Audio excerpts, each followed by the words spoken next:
invitado es un personaje muy particular, es el doctor Juan Gonzalo Ochoa.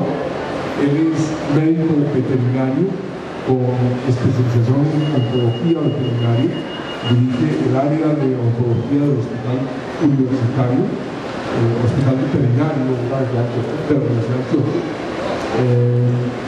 Pero desde muy niño se aficionó a las aves. Bueno, él dice aves, yo digo pájaros, ya veremos cómo nos vamos entendiendo a medida que avance la charla. Y por eso lo hemos invitado hoy a este tema que tiene que ver con las aves del Valle de Aburrá y cómo podemos mantener nuestra relación con ellas de tal forma que sea productiva, fructífera, amable, sana y no perjudique a ninguna de las especies involucradas. Juan Gonzalo, bienvenido, ¿cómo estás? Bien, muchas gracias.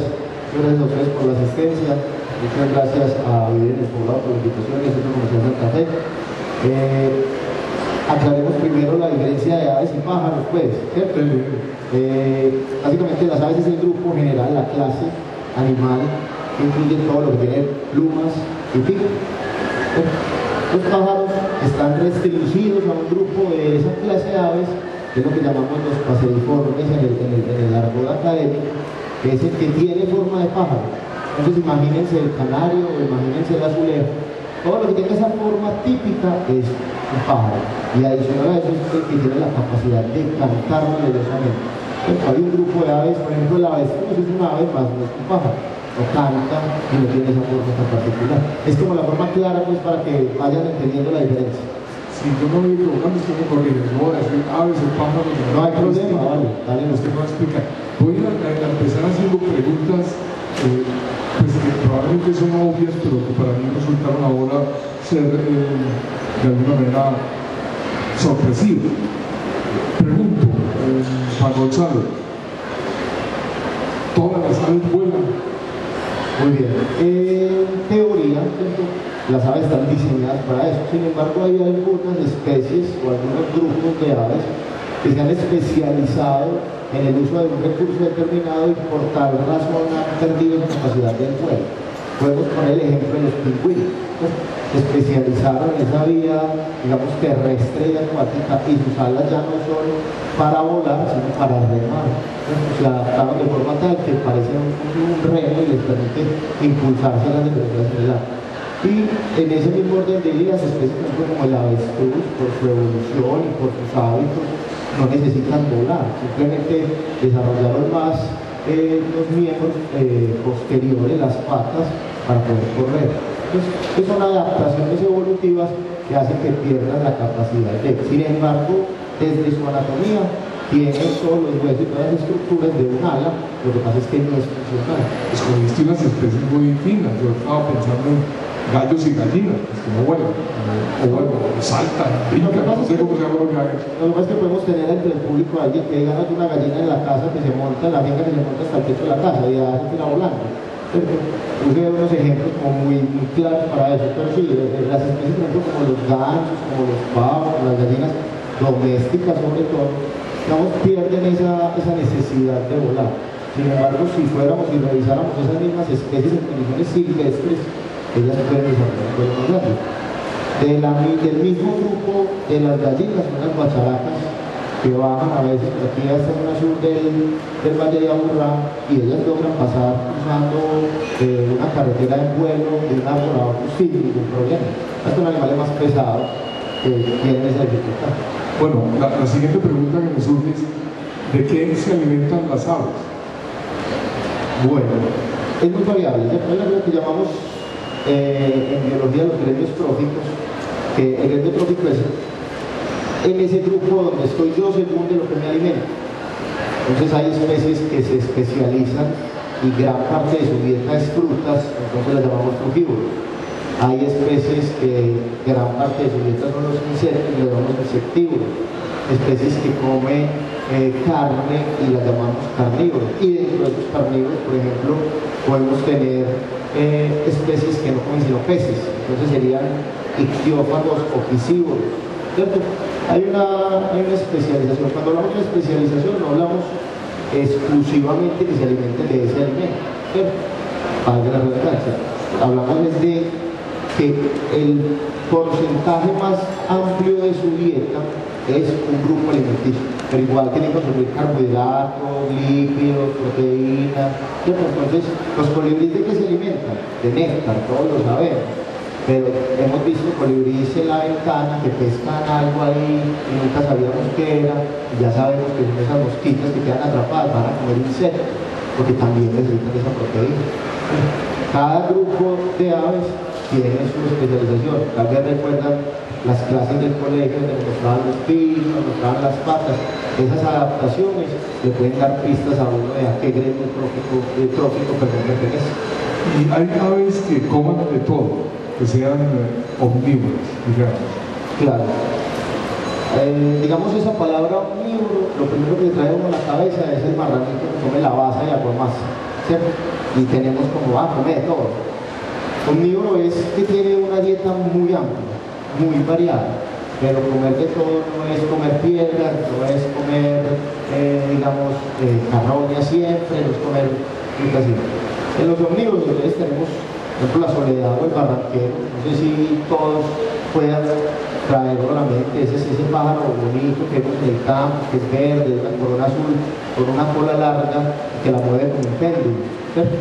Ese barranquero, por ejemplo, puede comer frutas, puede comer semillas, si está en una rama y pasa un grillo de un tamaño considerable y apetitoso para él se lo come, si descubre un nido, digamos, de otra especie de pájaro, de un pichón, lo puede depredar. En el Valle de Aburrá hay registros de esa especie comiendo crías de chucha, a eso es lo que llamamos omnívoros, o sea, puede comer muchas cosas. E incluso puede ir a la basura, no a comer basura, sino a comer cáscaras, digamos algunos subproductos de comida, listo. No se va a comer una lata, no se va a comer un plástico, pero obviamente existen omnívoros. ¿Qué otras especies tenemos dentro del grupo de los omnívoros? Los tucanes, por ejemplo. Una clave para descubrir que una especie es omnívora es mirar la comisura y la línea que divide las dos mandíbulas del pico. Si es aserrada, es decir, si tiene forma de sierra, es muy probable que pueda comer muchas cosas. Así como cuando vemos un pico ganchudo que come carne y usa el gancho para arrancar la carne, el pico aserrado no sirve para poder morder, entre comillas, una presa o otro tipo de... Bueno, ahora, ya tengo más o menos claro de qué comen, en dónde viven las aves. Me dirás que en los nidos, bueno, eso de los nidos de las aves. Una respuesta muy obvia, en sus casas, ¿cierto? Cada grupo de aves igualmente va especializándose, ¿cierto? Uno siempre se imagina que los pájaros pueden estar en el suelo, en los árboles y en el cielo todo el tiempo, pero realmente las aves van usando los sustratos o van usando sus territorios en función de un recurso, llámese alimento o llámese vivienda. Entonces, hay especies que duermen en el suelo y simplemente en una maraña densa del bosque encuentran un sitio que les provee el refugio de la intemperie y ahí se meten y duermen. Otros que simplemente buscan una percha, cuando hablamos de percha estamos hablando de una rama, donde se posan, esconden una patita y esconden la cabecita debajo del ala y duermen toda la noche. Y hay otras que necesitan elaborar un nido, no para reproducirse todo el tiempo en él, sino para usarlo como un refugio, pues como un descanso. Entonces ya tendríamos que entrar a ver particularidades de cada especie para definir dónde duermen unas u otras. Porque hay nidos completamente distintos. Sí, total. Hay nidos entramados, tejidos, otros que son mucho más superficiales. A grandes rasgos podemos hablar de que hay nidos de diferente forma y de diferente tamaño, ¿cierto? Entonces, el nido clásico que todos conocemos es el nido de copa, ¿cierto? Es la tacita con el pajarito que está metido, no vemos sino la cabeza y la cola, y que es muy bonito y que lo ponemos en el árbol de Navidad para que nos alumbre, para que nos cante, ¿sí? Este simplemente coge un poquito de tierra y hojarasca en el suelo para que quede un poco más levantado y evitar en el caso de una inundación o de corrientes de agua después de la lluvia que se mojen los pichones. Y ahí con su huevo. Tú ahora cuando hablaste de los nidos hiciste una aclaración. Los nidos como vivienda o residencia y los nidos como elemento para la reproducción. No todas las especies requieren de un nido para dormir, pero hay algunas, por ejemplo los cucaracheros, que son especies características por cantar muy bonito, por eso también les llaman ruiseñores en algunas zonas, no del país, en el país no es muy común que digamos ruiseñores, por ejemplo en el sur del continente sí se les dice todavía ruiseñores.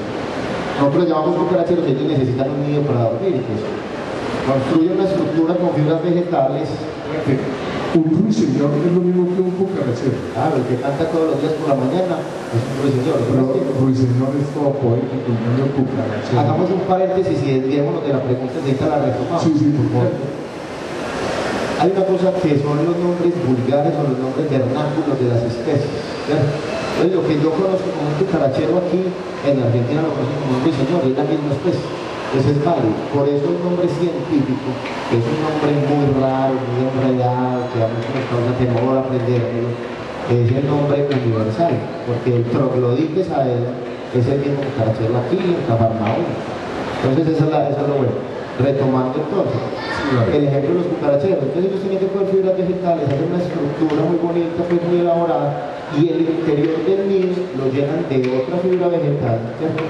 Un poco más delgada, un poco más suave, como tapizando el interior, ahí duerme.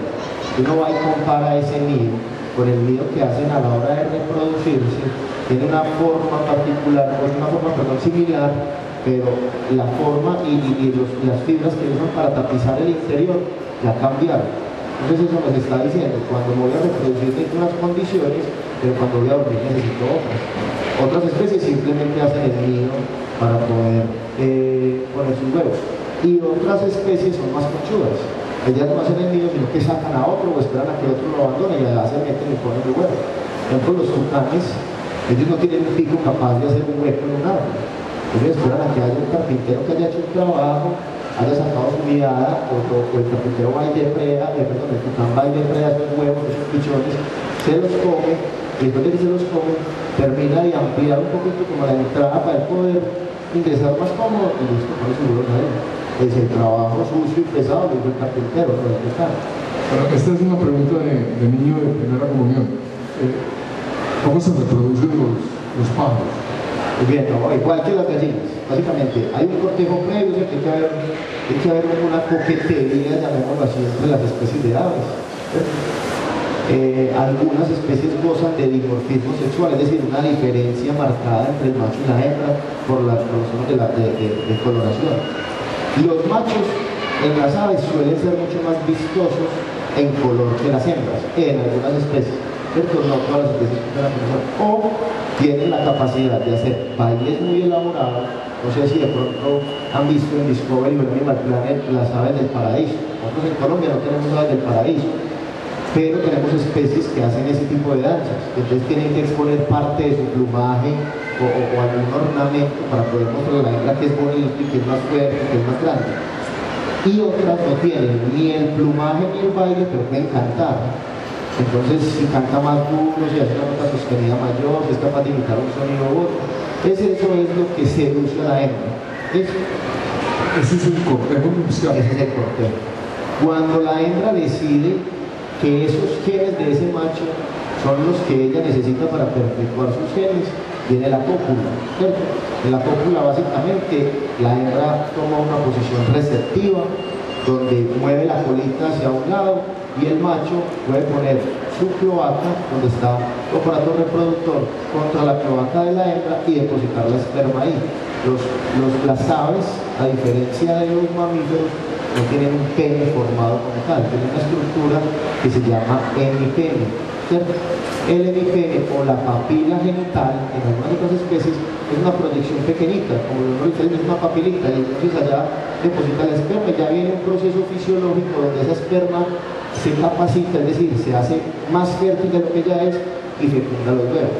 Y viene lo que todos conocemos aquí como la huevera de la gallina, que es ese aparato reproductivo de la hembra, que es un solo ovario desarrollado con un montón de folículos listos para ser fertilizados y que básicamente después de la cópula crecen, ganan proteínas como la albúmina para poder alimentar el embrión durante la incubación y que finalmente en el tracto reproductivo, ya para salir al exterior, gana unas proteínas y unas características que es lo que le va a dar la rigidez a la cáscara. Es igual que en las gallinas, una pajarita pone un huevo blandito y en cuestión de segundos o minutos esa cáscara se torna rígida y es la protección contra el ambiente de ese pichón. Puede ser una pregunta de niño en primera comunión, pero de ciudad, muy urbana. La cópula la hacen volando. Bueno, queda claro cómo es la reproducción hasta donde vamos. Hasta donde vamos. Muy bien. Tenemos el huevito en el nido, pero la cópula es volando. Solamente se sabe de un grupo con certeza que lo hace, que es el grupo de los vencejos, o lo que mucha gente llama avioncitos o que confunden con golondrinas porque son muy parecidos, que son especies que pueden vivir digamos el 70 o el 80% de su vida en vuelo, que alimentan, se reproducen cosas. La postura del huevo, la incubación del huevo y la crianza del pichón tiene que ser sobre una estructura física, ¿cierto? En el aire es imposible, pero el resto de las especies o tiene que bajar a una ramita o tiene que bajar al suelo a poderse agarrar y poder tener o poder desarrollar la cópula como acto sexual, ¿cierto? O reproductivo. El resto en el aire solamente los vencejos, que es en el aire que hacen una pirueta y hacen el mismo proceso, ¿cierto? Simplemente es unir sus dos cloacas, la cloaca de las aves. En la cloaca de las aves desembocan tres estructuras anatómicas importantes, ¿cierto? Que son el aparato urinario, el aparato digestivo y el aparato reproductivo, todo está ahí. Pues cuando unen las cloacas lo que están haciendo es meten un poquito el urodeo y el coprodeo, que es como se llama, el digestivo y el urinario, y simplemente la papila genital tiene contacto con lo que se da la reproducción del aire. Muy bien, muchas gracias por sus respuestas tan explícitas. Ahora, tenemos el huevito en el nido. Como otra pregunta del niño de ciudad, ¿cómo nace el pajarito? Bueno, hay un proceso de incubación que es variable dependiendo de la especie. Usualmente las especies más grandes tienen periodos de incubación más largos. Hay una postura, dependiendo de la cantidad de huevos que ponga esa especie, que puede ser entre 1 y 15 huevos. Los gansos o algunas aves de ese tipo, como de, para que me entiendan, como las aves de corral, guacharacas, gallinetas de monte, patos silvestres, pueden poner muchos huevos. Entonces, esas especies ponen todos los días 1, máximo 2 huevos en un lapso de una semana. Mientras están poniendo los huevos no se calientan nada, simplemente el huevo está ahí. Cuando ya termina la postura del huevo, viene la hembra y en algunos casos el macho, donde el cuidado es parental y empiezan a hacer una incubación. Entonces sufren una variación o una transformación en las plumas del vientre. Esas plumas se caen, la piel del vientre gana en más cantidad de venas y más superficiales para poder hacer la conducción de calor, la transmisión de calor al huevo. Logran una temperatura, se sabe que la temperatura puede influir en el desarrollo no solamente del embrión como tal, sino también en si va a ser un machito o una hembra. Esas características se la debemos, o se la deben más bien las aves a los reptiles. En los reptiles definitivamente el huevo, si está más frío o más caliente, es macho o hembra. En las aves algunas todavía conservan eso, otras ya no. Y ese periodo de incubación, como les decía ahorita, es variable y todo el tiempo va a requerir, digamos, unos cambios de temperatura y unos cuidados para que se mantenga un posicionamiento de los huevos. Ahí es donde decimos que la naturaleza es sabia y cada hembra de cada especie sabe cuáles son los cuidados que debe tener su progenie. Bueno, no me contestaste, ¿cómo nace el pajarito? ¿Cómo nace el pajarito? Ah, te entendí mal.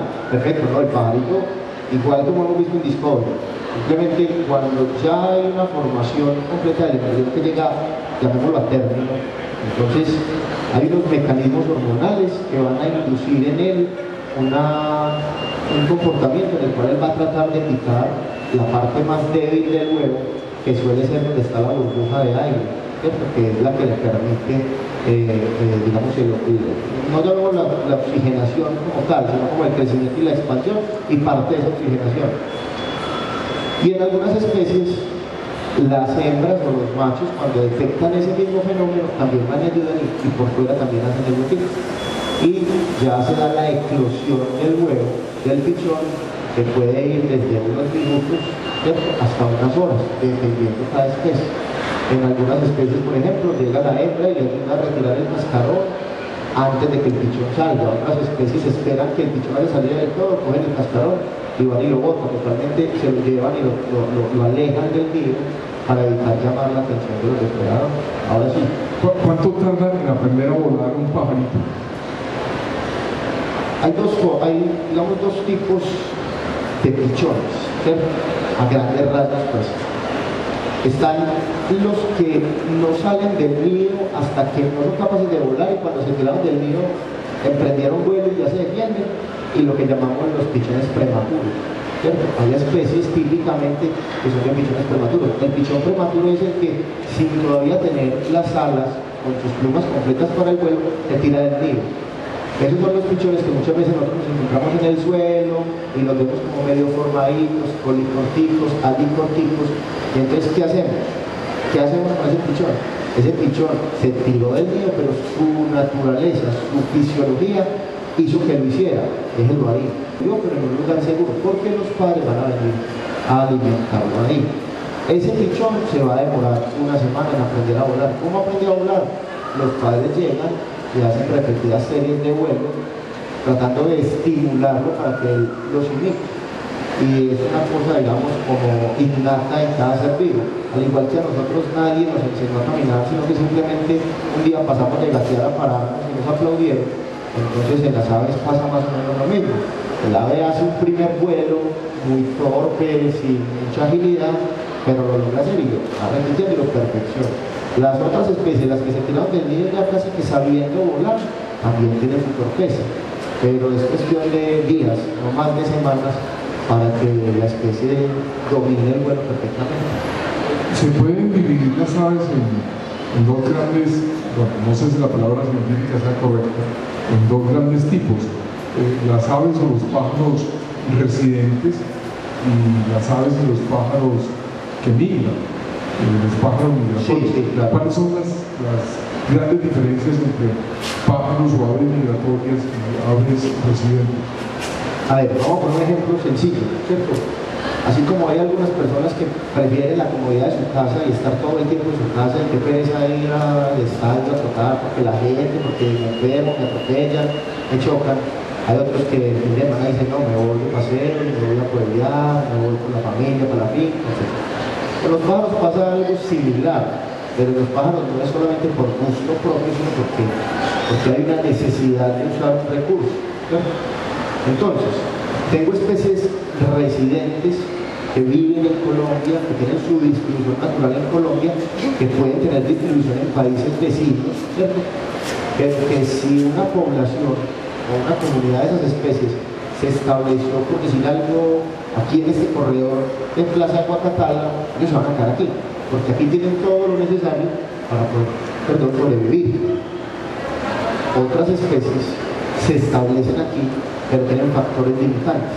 Ejemplo, las especies en Norteamérica o las especies del sur del continente, que viene una estación invernal donde todo se congela, donde no hay alimento, donde no hay agua, donde hay mucho frío.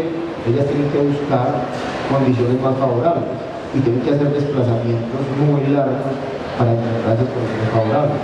Entonces, en Colombia tenemos aproximadamente 1.904 especies de aves según los últimos registros. Eso todos los días cambia porque este científico o este estudioso dijo, no, son 1.905 por esta razón, y otro dice, no, esta ya no existe, son 1.903, pero más o menos son 1.900 especies de aves. De esas 1.900 especies de aves, aproximadamente 250 especies son migratorias. Quiere decir, son especies que vienen al territorio colombiano, están durante aproximadamente 4 a 6 meses en el territorio colombiano, pero su lugar de origen, su lugar de nacimiento es o el sur del continente o el norte del continente. Estamos hablando de Canadá, Estados Unidos, México, estamos hablando de Argentina, Brasil, Bolivia, Chile, ¿cierto? Territorios más alejados de Colombia. Juan Gonzalo, ¿cómo se orientan las aves? ¿Cómo saben las aves que están en Argentina, cómo saben llegar a Colombia? O las que están en el sur de Estados Unidos, ¿cómo pueden llegar hasta acá? Bueno, a ver. Entonces la migración se da porque hay una necesidad de tener que buscar otros recursos. Entonces, ese recurso se agota y entonces él sabe que tiene que arrancar. ¿Cómo saber cuándo arrancar? Porque hay cambios en la atmósfera, hay cambios pues, en el ambiente que lo obligan a eso. Pero ¿cómo saber por dónde irse y a dónde llegar? Digamos que la ciencia no tiene un consenso definitivo en eso. Cada día sale una teoría nueva sobre la localización o la geolocalización de las aves, pero la teoría que tiene más fuerza y más validez son los polos magnéticos de la Tierra. Básicamente, ellas tienen la capacidad sensorial de percibir esa polaridad y guiarse gracias a esa polaridad. Se han hecho otros experimentos a ver si se pueden guiar, digamos, como por un mapa mental que ellos van viendo desde el aire y entonces se sabe que pueden seguir cursos de ríos, también como un mecanismo de posicionamiento. Entonces esa es como básicamente la forma como casi todas se orientan. No podemos decir que todas porque hasta que la ciencia me diga lo contrario, van a haber especies que no tienen esa capacidad. ¿Cómo es una jornada de una ave migratoria que viene del sur de los Estados Unidos hacia Colombia?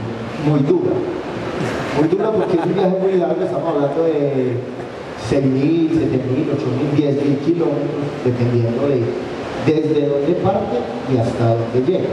Las aves migratorias vienen del sur o del centro de Estados Unidos, pero no se detienen en Colombia. Ellas entran por el tapón del Darién en una de sus rutas migratorias y ahí se divide. Unas van para Venezuela, otras van en Colombia, otras siguen por el Pacífico y bajan a Ecuador, Perú, otras van hasta Argentina, Chile, Paraguay, ¿cierto? Entonces, en ese recorrido, cada grupo de especies va a tener una dificultad mayor o menor, en función de si puede hacer el viaje rápido o si lo puede hacer despacio. Los pajaritos pequeños hacen una cosa que llamamos la migración activa, y es que desde que arrancan a volar, a mover sus alitas, y van viajando y paran a descansar y a comer y siguen. Entonces cubren toda esa distancia en 4, 5, 6 días. Desde el sur de Estados Unidos hasta acá en Más o menos. ¿Vuelan de día o vuelan de noche? La mayoría de estas especies que hacen migración activa lo hacen en horas de la noche, porque son horas más frescas, porque hay menos riesgo de depredación y porque necesitan el día para comer. Entonces, ¿qué hacen ellas? Comen durante gran parte del día, hablamos día luz, ¿cierto? Después van, descansan un rato o simplemente vuelan, llegan al sitio donde llegan y terminan de descansar. O sea, el vuelo y el descanso pueden alternarse. O comen y arrancan a volar y llegan a descansar, o comen, descansan y después vuelan. Entonces lo hacen de esa forma. Alguna vez leía un estudio que una especie del droico cerúlea, y un animalito, la droico cerúlea es una reinita migratoria, una reinita azulita, pues ahorita tratamos de tomar una foto para verla. Y ellos, por ejemplo, marcaron un individuo y en el marcaje con ese localizador que le pusieron, se daban cuenta que ella durante el día estaba en un territorio delimitado a un rango en kilómetros cuadrados donde se movía y se asumía que era el territorio donde se estaba alimentando. Luego se quedaba quieta y más o menos a las 3 de la mañana arrancaba a volar. Y en 3 o 4 horas de noche, ¿cierto?, lograba recorrer más de 600 kilómetros al día. Entonces eso hace que sea muy rápido. Si a eso le sumamos que nunca vienen solas, sino que viene una parvada, un grupo grande, y eso ayuda a disminuir la resistencia, a disminuir los riesgos, eso le da una ventaja a ellos. Pero ese es el caso de los pájaros pequeños, de los pájaros que hacen migración activa. Hay los que hacen migración pasiva, que son los que se vienen, digamos, vulgarmente bacaneados. Los halcones, por ejemplo, o algunas gavilanes, algunas águilas, que simplemente ¿qué hacen? Se tiran, cogen una corriente térmica que los ayuda a ascender, las mismas corrientes térmicas que usan los aviones o el parapente, otros deportes del aire, para poder ganar altura. Ganan esa altura y se van dejando descolgar en un vuelo planeado, que simplemente las alas ponen resistencia a la fuerza de la gravedad para no caer en caída libre y van descendiendo. Cuando ya llegan a una altura determinada, ellas simplemente dan 2, 3 aletazos buscando la corriente térmica y vuelven haciendo. Entonces todo el tiempo hacen eso, ascienden y se tiran. Todos han visto aquí los gallinazos cómo ascienden una corriente térmica, que ascienden en círculo. Y llegan a un punto que simplemente se dejan ir. Y se van yendo y vuelven y con la térmica. Esas especies, por ejemplo, se pueden tardar 2 o 3 semanas en llegar desde Estados Unidos hasta Colombia o hasta Venezuela, más o menos. Puede ser más tiempo en el caso de los que bajan hasta Argentina. Si no estoy mal, el año pasado una enorme parvada cruzó el Valle de Aburrá hacia el sur. Correcto. A ver, eso es un fenómeno que se da hace muchísimos años. Las migraciones están en el mundo antes que nosotros. Lo que pasa es que seguramente apenas ahora nos estamos dando cuenta, por muchos factores. El primero porque hoy nos damos cuenta de algo, y lo primero que hacemos es coger el celular y ponerlo en el Facebook, en el Twitter. Hey, miren al cielo que algo está pasando, se va a acabar el mundo, ¿cierto? El sensacionalismo de las redes sociales. Segundo porque ahora hemos entrado, digamos, en una etapa, en una generación donde hay un poco más de conciencia ambiental. Entonces todo lo que es ambiental nos llama un poquito más la atención y ya nos detenemos a mirarlo con otros ojos. Y tercero, las condiciones ambientales. O sea, normalmente esas bandadas vienen, hacen su migración bajando o subiendo y pasan por el filo de la cordillera, en este caso la cordillera central, o hacia los valles interandinos, el río Cauca o el río Magdalena. Cuando hay condiciones desfavorables en esos valles, cuando hablamos de condiciones desfavorables hablamos de corrientes térmicas, corrientes de aire, ellos tienen que buscar otro sitio donde estén las corrientes térmicas. Entonces en los últimos 2 o 3 años ha habido corrientes térmicas favorables para estas especies en el Valle de Aburrá. Entonces, ¿qué hacen? Crucémonos por una ciudad. Ellos siempre van a evitar las ciudades. Las aves por instinto van a evitar el cemento y van a evitar el hombre, todos los animales en general. Pero cuando la condición es favorable, entonces se cruzan por aquí. Perdón, podemos ver grupos de 10 individuos y seguramente eso no nos llama la atención, pero como el año pasado, como años anteriores y como seguramente este año, ahorita en octubre que empieza la temporada de migración, pueden pasar grupos de 5.000, 8.000, 10.000, 20.000 halcones. ¿Sabes? Es una nube que cubre todo el Valle de Aburrá. Es claro, usted mira el Facebook y todo el mundo habla del Facebook. El colombiano mismo manda a todos sus reporteros, bueno, averigua pues qué es lo que pasó aquí, de dónde hay otros pájaros. Simplemente una especie que están cruzando, algunos de ellos dicen, bueno, me voy quedando en el camino y terminan. Bueno, yo me voy quedando en el camino y estamos cruzando sobre el Valle de Aburrá. Hablemos de las aves y de los pájaros del Valle de Aburrá. Muy bien, entonces. Yo tengo una pregunta antes de continuar. Claro. Se ha dado el caso de que una especie migratoria se quede localizada en un sitio del pájaro. El señor pregunta si se ha dado el caso de una especie migratoria que se quede localizada en algún sitio específico. Muy buena pregunta. A ver, vamos a la definición técnica de la especie migratoria. La especie migratoria viene y se va. Usa un recurso, pero ese uso del recurso no incluye la reproducción. Todas las especies migratorias se reproducen por fuera del territorio colombiano. ¿Qué pasa?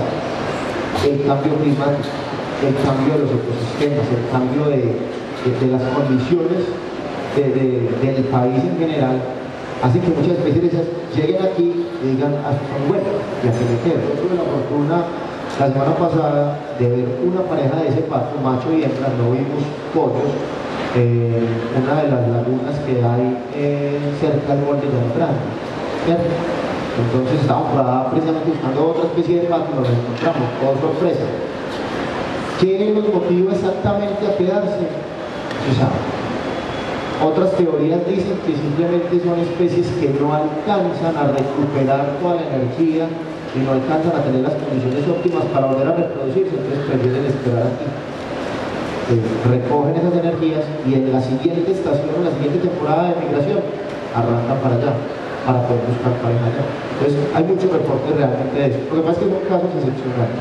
Bueno, volvamos del Valle de Aburrá. Entonces íbamos en el Valle de Aburrá. Colombia, primero que todo, es el país número 1 en diversidad o biodiversidad de aves. Es una cosa que seguramente muchos de nosotros no sabemos. o no sabíamos en algún momento hasta que lo descubrimos, ¿no? Entonces a Colombia llegan todos los días turistas extranjeros a ver aves que nosotros les paramos hoy, ¿no? Pero eso es Colombia. Resulta que el Valle de Aburrá está sobre la cordillera central. La cordillera central tiene alrededor del 60, el 70% de esas 1.900 especies de aves, ¿no? Entonces, el Valle de Aburrá, de esas 800, 900 especies de cordillera central, tiene en los registros oficiales de la Sociedad Argentina de Ornitología 320 pedazos de especies. En los registros no oficiales, que próximamente serán oficiales, hay 467 especies. Entonces, es una cantidad en número importante que cambia con respecto a lo que hemos venido hablando. Si el ambiente se torna más cálido, entonces las especies que vivían, por ejemplo, en Porce, se pueden correr un poquito, porque ya no está haciendo tanto frío aquí para ellas. Ella las veo en Barbosa. Y el Valle de Aburrá, todos, como no sé si ustedes, yo personalmente siempre tuve el Valle de Aburrá como una serie de municipios, pero solamente pensaba en lo urbano. Pero si uno piensa en lo rural, en lo geográfico, Barbosa es inmenso, ¿cierto? Está muy al norte de la cuenca del río. Entonces, cuando uno va y revisa esa cuenca y va y revisa esos límites, eso aumenta ese listado. Desafortunadamente, de esa misma forma que se aumenta el listado, algunas especies de esas se van extinguiendo localmente. Ojo que cuando hablamos de extinción, no quiere decir que van a desaparecer de la faz de la tierra. Vamos a hablar de que en el Valle de Aburrá ya no se ve, hay que ir a otras regiones aledañas para poderlas encontrar. ¿Culpa de quién? Culpa de nosotros mismos, del mal necesario de tener que expandir una urbe. Entonces eso va cambiando las condiciones. Y tristemente, de ese listado de esas 467 especies, hay aproximadamente 60 especies que llevan más de 50 años sin registro, o que se conocen porque hay un animalito de esos muertos guardado en un museo y la etiqueta dice que se colectó en Santa Elena en el año 1930, por poner un ejemplo. ¿Sabes cuáles son las especies más abundantes en el Valle de Aburrá? No, eso no tiene un dato exacto, pues, al menos yo no conozco un dato exacto que me hable de cuál es la más abundante, pero podemos hablar de la abundancia relativa de lo que uno logra percibir con pajarero. Yo podría decir que la más abundante, o el grupo más abundante, no es una sola especie, el grupo más abundante es el grupo de los columbiformes o las palomas, ¿cierto? Ojo, no paloma de parque, no hablamos de las palomas, ahorita hablamos de las palomas de parque, no paloma de parque, hablemos de las palomas de nosotros, que son la Zenaida auriculata o la famosa torcaza, que es la tortolita cafecita más grande, y la abuelita o tortolita, que es Columbina talpacote, su nombre científico, es más chiquitita. Esas son las dos más abundantes en mi concepto, ¿cierto? Detrás de esa viene el azulejo.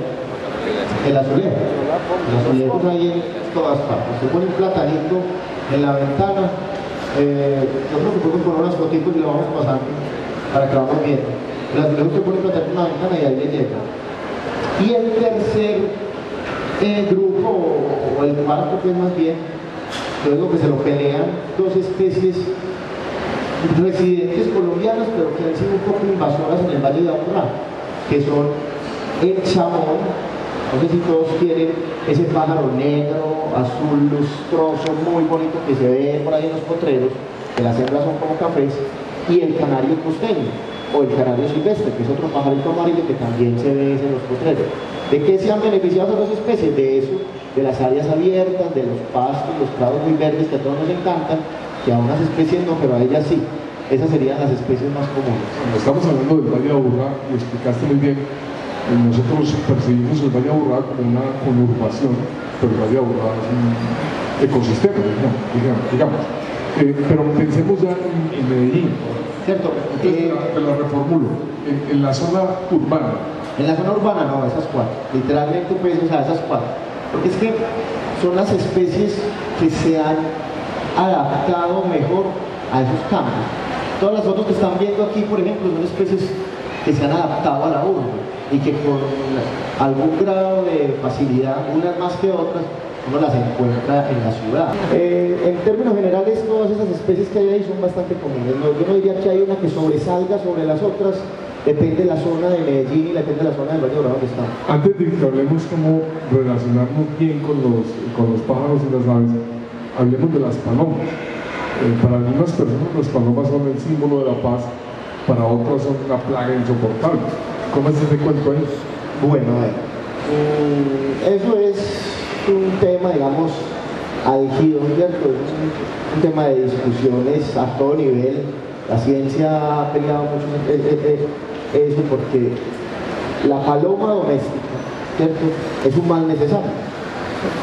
¿Qué sería del Parque de Belén, del Parque de Envigado, no sé, de la Basílica Metropolitana sin sus palomas? Es una especie introducida. ¿Qué quiere decir eso? Una especie que no vivía en el país y que alguien la trajo de otro sitio y empezaron a reproducirla aquí con un fin zootécnico. Un fin zootécnico es alimento, un fin zootécnico es que lleven un mensaje entre una comunidad y otra, un fin zootécnico es que sea ornamental o que sea acompañado. ¿Qué pasa con las especies invasoras? No tienen depredadores naturales en el territorio. Al no tener depredadores naturales en el territorio tienen un beneficio o tienen una ventaja sobre las palomas propias de Colombia, por ejemplo. Y si adicional a eso le sumamos que entonces el arroz pegado que nos quedó del almuerzo, el pan que nos puso duro, mohoso, vamos y se lo obligamos en el parque a las palomas, le estamos ofreciendo todo el recurso para que ella sea capaz de salir adelante. ¿Qué necesita una paloma para sobrevivir? Necesita una cornisa en una casa, una tejita que la resguarde del frío, que la resguarde de la lluvia, y ahí mismo que pone sus huevos, casi que encima del mismo excremento, ¿cierto?, por las condiciones que les ofrecemos, ¿verdad? ¿Qué sucede con las palomas? El dilema está en que ya las tenemos y hay que tratar de convivir con ellas de forma amigable, porque es que las palomas, cuando las mencionamos como plaga, es porque esa congregación de individuos mal manejados se pueden convertir en un foco de enfermedades e infecciones. Si buscamos cuáles son los métodos para controlar, o llamemos erradicar las palomas, esa palabra erradicar es una palabra para mí muy agresiva, ¿cierto? Es eso, literalmente es coger todas las palomas y reubicarlas, ¿cierto?, que es imposible virtualmente, porque usted coge las palomas del Parque de Belén y ¿para dónde las lleva? Para el Parque de Envigado. Le pone el problema a otro, ¿cierto? Usted no puede liberar esas especies al medio natural, ¿no? Son especies que van a cumplir una función, digamos, como tal, y que lo que van a generar es un desequilibrio. Y la otra función es un manejo sanitario donde hay que limpiar todas esas cornisas porque el excremento se acumula, donde hay que tratar de recoger los huevos casi que a diario para evitar que se sigan reproduciendo, y es la forma de hacer el control. Que se han diseñado métodos de, digamos, anticoncepción oral, en comida y todo eso ha fracasado, por lo que lo vea, ha fracasado.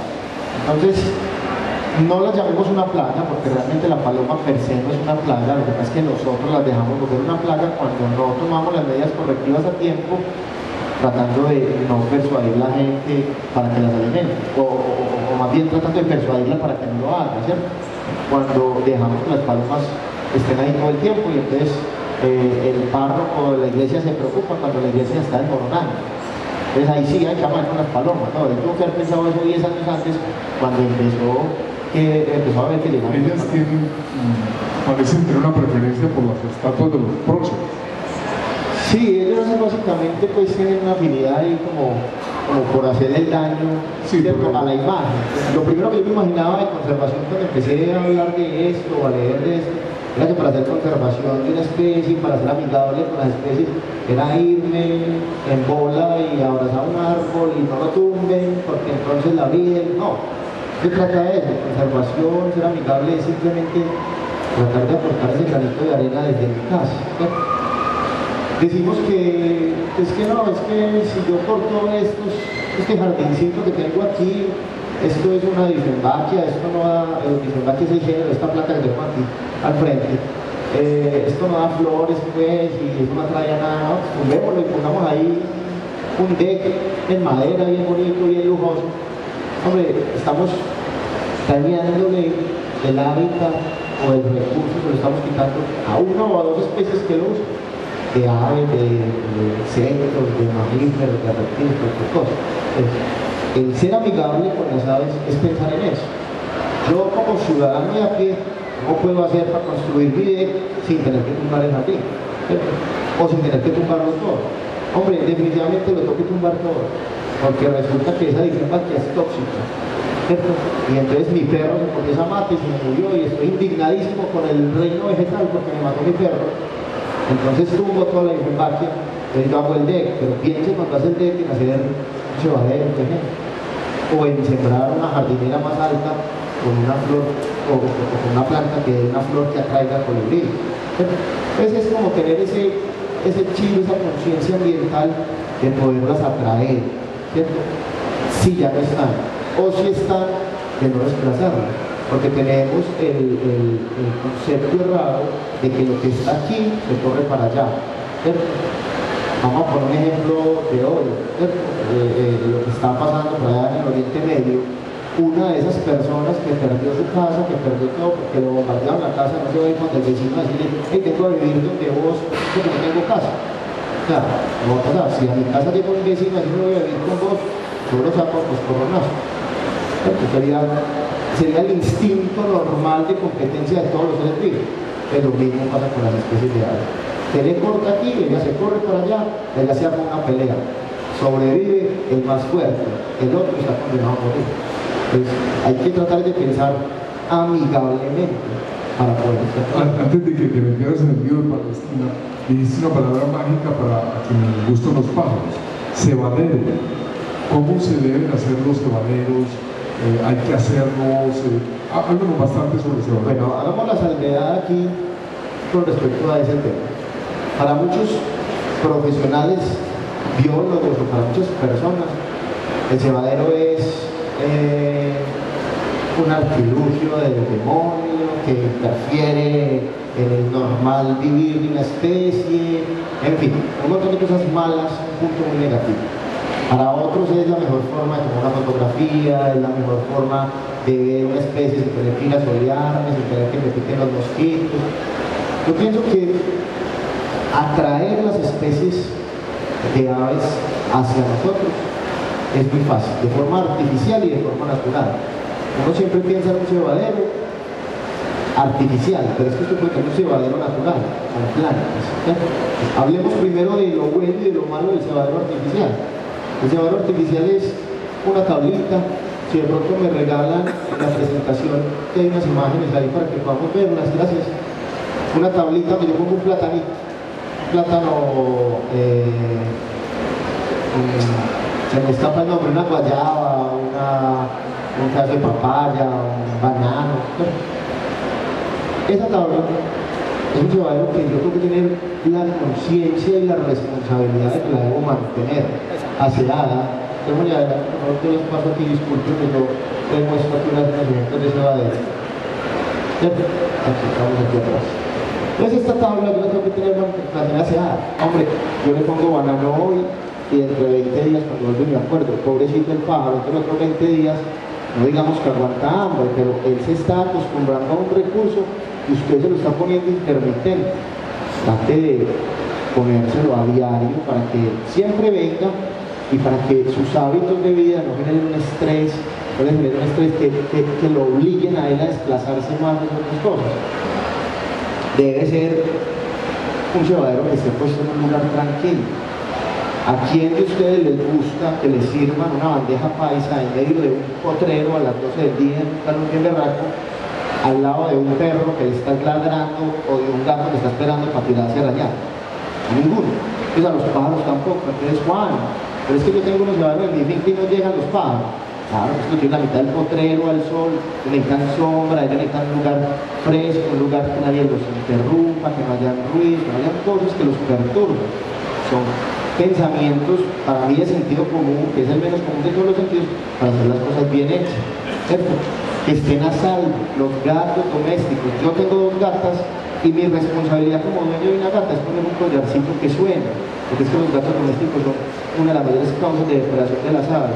Pero no, ponemos el cebadero, el gato no tiene el collarcito y todos los días llegamos de trabajar y el gato nos tiene un regalo encima de la cama, un pájaro nuevo.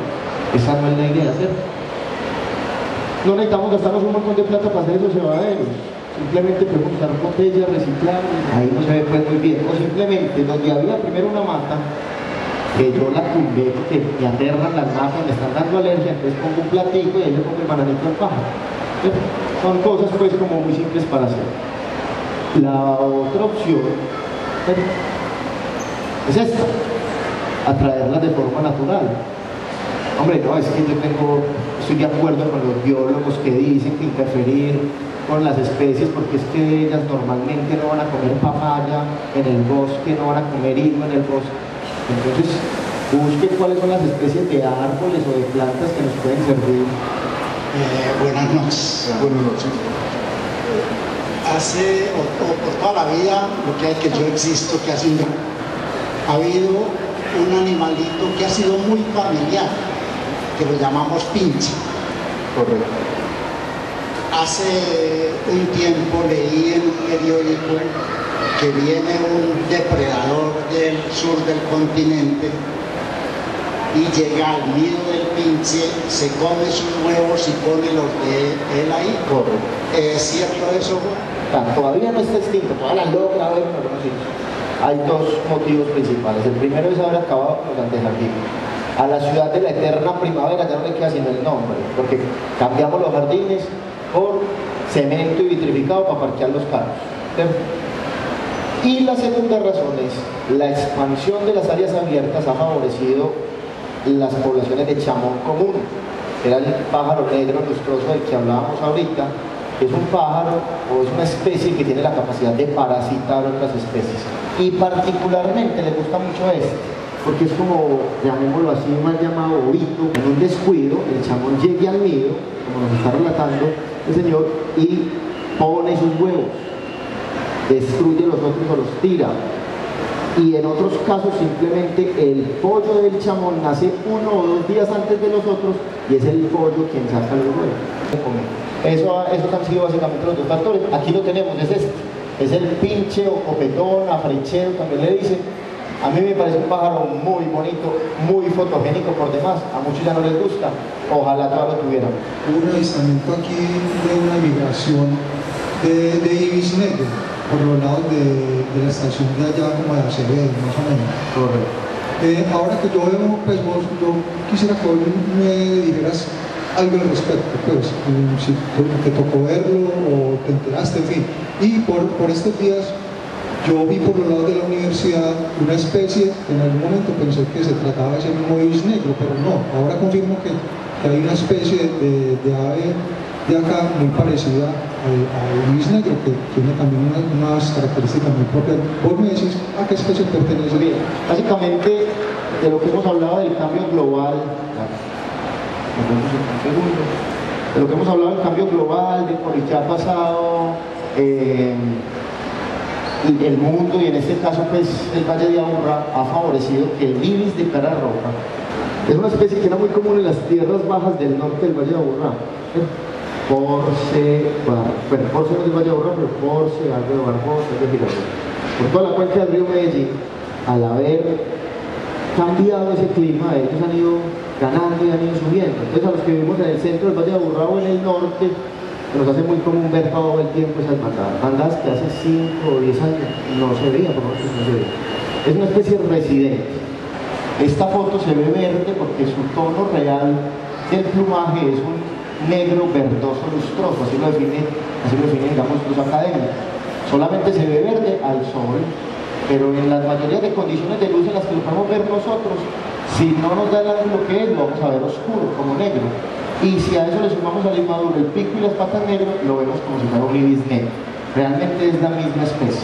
Las otras especies de ibis oscuros que hay en el país no están en áreas abiertas y están más hacia el suroriente, hacia las llanuras orientales. Generalmente, para que sea más atractivo para el colibrí, cogen el agua con azúcar y le echan una anilina. Y esa anilina, como tú sabes, son cancerígenas.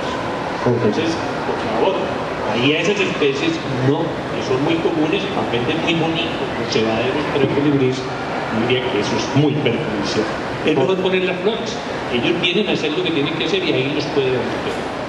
¿Cómo es la fórmula secreta y mágica para atraer colibrís al cebadero, digamos, sin tenerlos que perturbar tanto y sin que les haga tanto daño? Agua y azúcar solamente.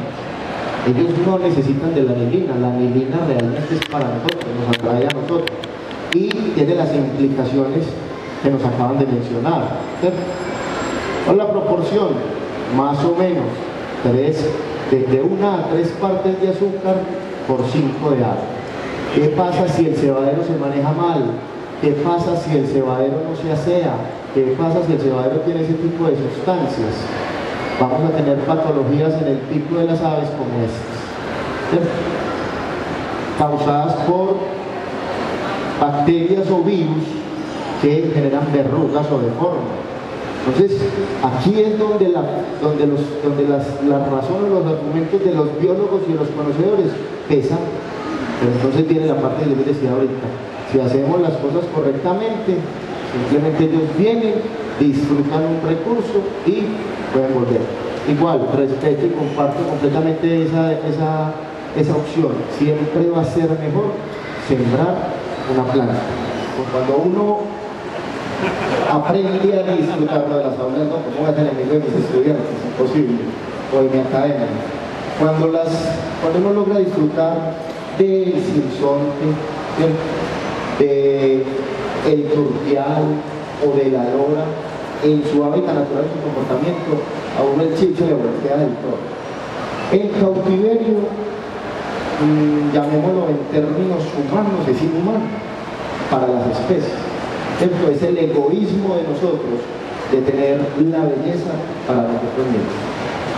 ¿Cuál es la frase o cuál es el mensaje? Tener una ave en cautiverio es disfrutarla durante un corto periodo de tiempo, mi familia o quienes la ven y yo. Tenerla libre con su vegetación, con su ecosistema o con su cebadero bien manejado, es que la pueda disfrutar usted y su vecino.